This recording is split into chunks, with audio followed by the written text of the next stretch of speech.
Self-confidence means having belief in yourself. It is something that we need to develop in ourselves, and it is also an important factor for a healthy and positive lifestyle.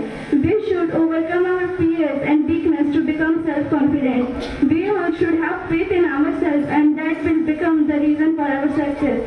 And at last, I want to say some lines. Confidence is not walking into a room with your nose in the air and thinking you are better than everyone else.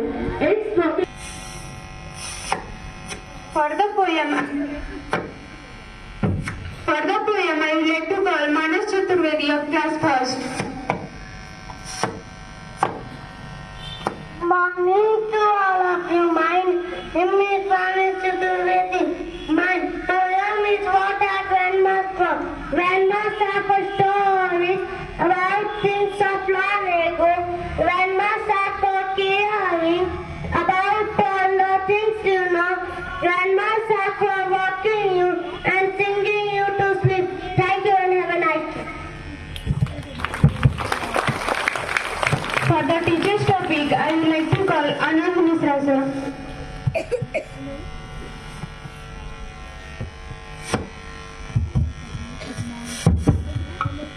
Once again, a very good morning all of you. Today my topic is good manners.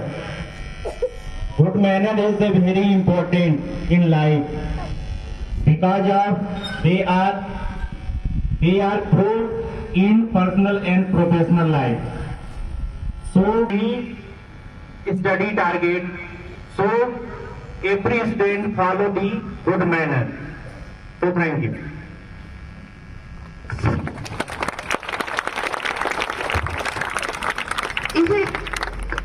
It's then